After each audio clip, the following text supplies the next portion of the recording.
Hi, welcome to Glow's Kinder Kitchen, and I'm Glow. Wanted to thank everybody for joining me today. And it's towards the end of the summer as far as our gardens go.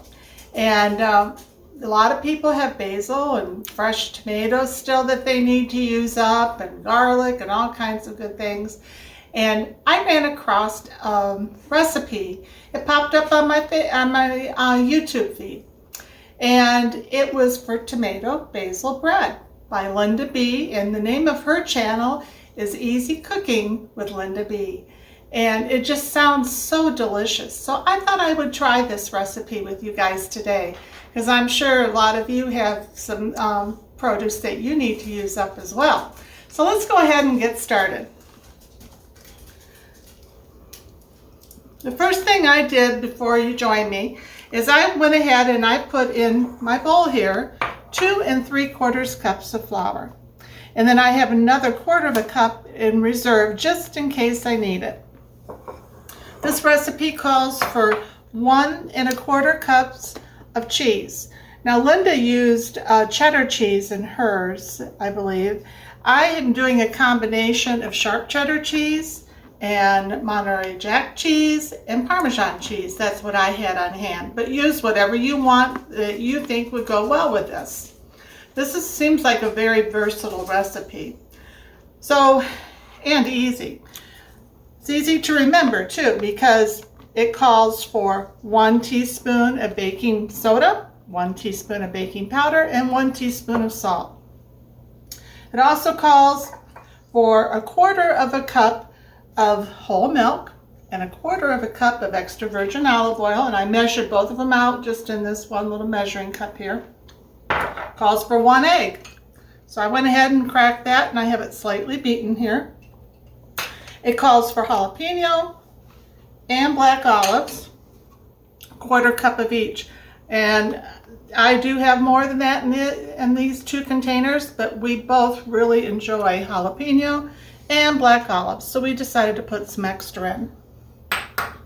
And it calls for pepperoni. If you like pepperoni, put that in.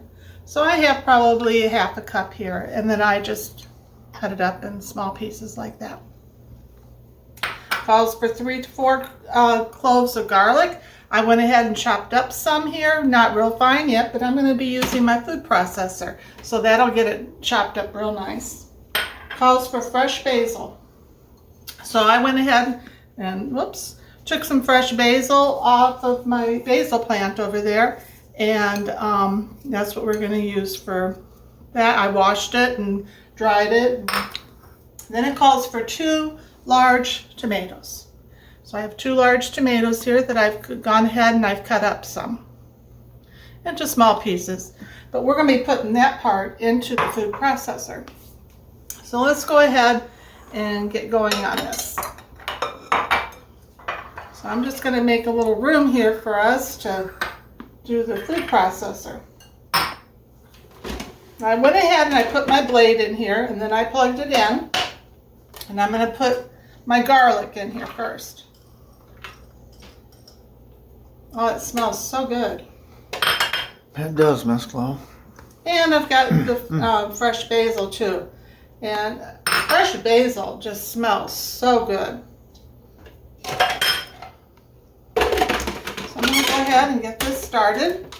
And she says to, I'm going to turn it on all the way instead of pulsing. It won't take very long. Let's see what this looks like. Oh yeah, look at this, you guys. I'll just take some out with my hand so you can see what it looks like already. See how it just quickly chops everything right up. Yes, it does. If you don't have a food processor, it's a great investment to get one. Get one that's decent though, because like this one, I've had probably 30 years or more. Now I'm going to go ahead and put the tomatoes in. Now Linda says that when you put the tomatoes in, you don't want it totally pureed. She says to pulse it. So let's go ahead and pulse this. She said the best way to describe it is to look like salsa. So let's see what that looks like. Smells like salsa. Yeah, I think that's probably about right. Let me get this. Yeah. I'm just going to bring this over so you guys can see.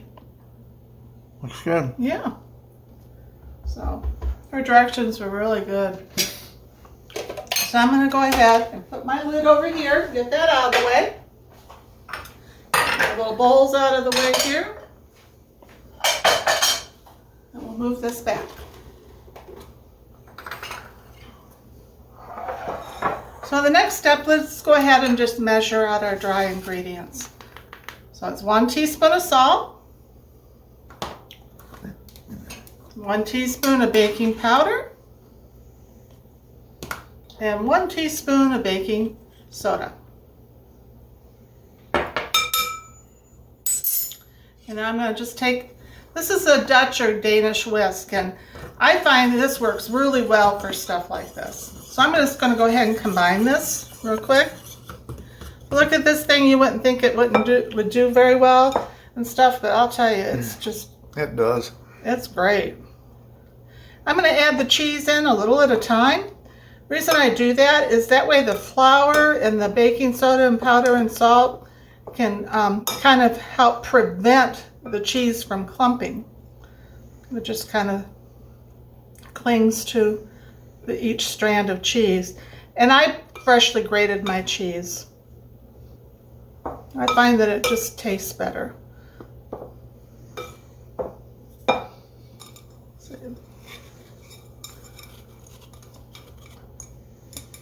There we go.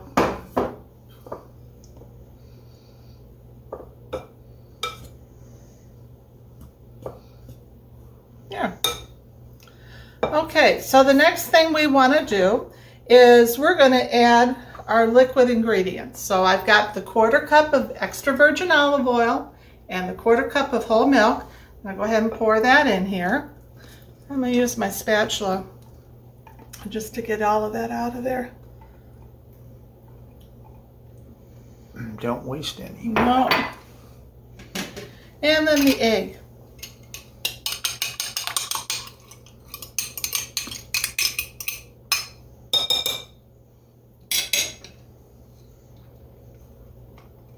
And if you forget to take it out and let it get to room temperature, you can always put it in a small bowl of warm water, warm tap water, and you know, not hot, but just to bring it to room temperature. It only takes like 5 minutes.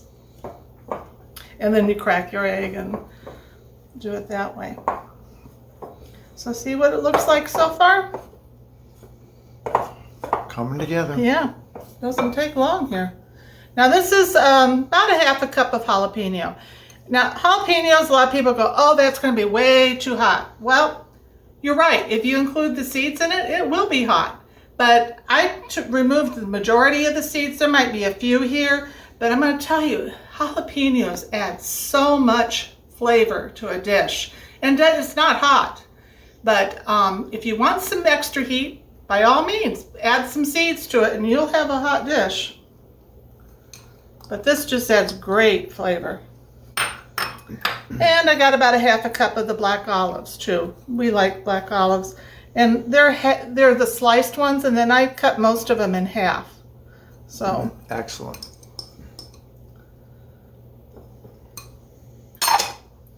And then we've got our pepperoni. So I'm going to go ahead and just kind of mix that up in here.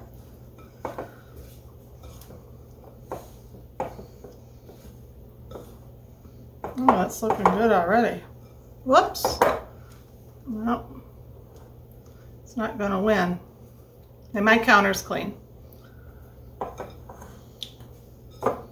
There we go. And now we're going to add this. I'm going to remove the blade. The salsa. Yeah. The salsa looking. I'll just put that right there. Get my spatula. I'm going to add that in. And then we'll see if we need any more flour or milk or anything. But now when she made this, it looked to me like the batter kind of reminded me of like a biscuit dough. So we'll see what this is going to look like.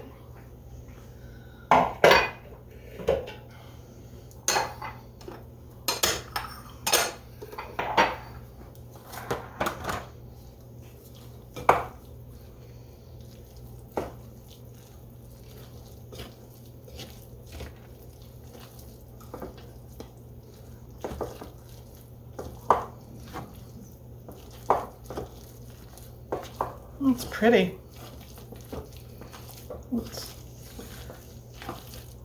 It sure smells good.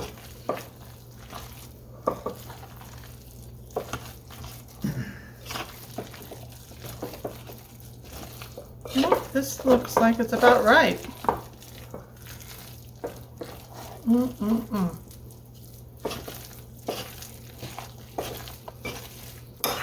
And she said not to overmix it either, so that looks about right, doesn't it, Richard? Yes, it does. Looks good to me. Okay. Smells good too. Let me just rinse off my hand a little here with my cloth. Now, I got a 9 by 13, or not 9 by 13, 9 by 5 loaf pan here. And I'm going to spray it with some butter spray. And I always do it over my counter, or over my sink here. The reason I do that is because I don't want the spray on my floor. I know of people that have slipped on a floor that has cooking spray or butter on it, and we don't need that. So let me get my spatula. Have my oven preheating to 350 degrees. Got a pepperoni in there that doesn't want to come out. Here we go. But once I put this in here, because this is glass, I'm going to be turning my temperature down on my stove by about 10 to 15 degrees.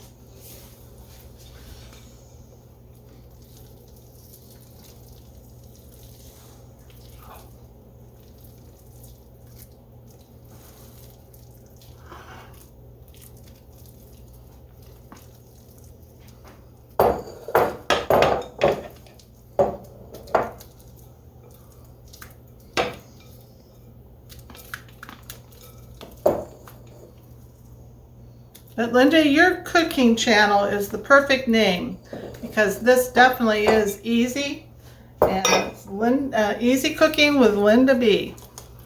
And I'll put a link to her channel at the bottom of our video so you guys can check it out. Doesn't that look good? Smells Sure delicious. And this takes about 40 minutes, she said, to cook. Now, everybody's oven is a little different, so we'll see how long it takes for us. But anyway, I should be back, I would say, within 50 minutes, and we'll take a look at it. See you later. Hi, well, I just took this out of the oven, and I wanted you guys to see it. And oh, does it smell good. But we got to wait now for it to cool. It's got to cool in the pan for 10 minutes, and then we'll take it out and let it cool on the rack for the remainder of the time. But if it tastes as good as it looks, guess what? We're going to have one heck of a delicious tomato basil bread. Thanks to Linda. We'll see you back in a bit. I will take a look at this, you guys. It looks so good, doesn't it? Does look good, Miss Chloe. It took about 10 minutes longer, so about 50 minutes to cook in the oven. But you have to remember, I added a few extra, amounts of the ingredients. And also I lowered the temperature a little because of my glass baking dish. But Linda, I got to tell you, thank you so much for this. If you guys have enjoyed our video and you haven't subscribed to our channel yet, please do. Give us a like and a comment and a thumbs up. Now let's try this.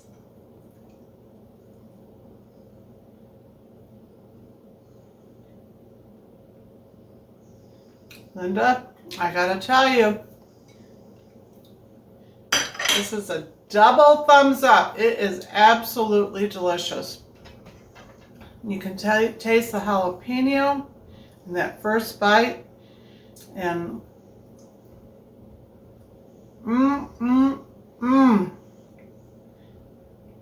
it's so good. It is excellent, you guys. It's like tasting the garden. Oh, so refreshing. I hope you guys have enjoyed this. And again, thank you, Linda, for this recipe. I really appreciate it. And you guys have a wonderful evening. As you can tell outside, it's already late, but it was so worth waiting for this tonight. We'll talk to you later. Bye.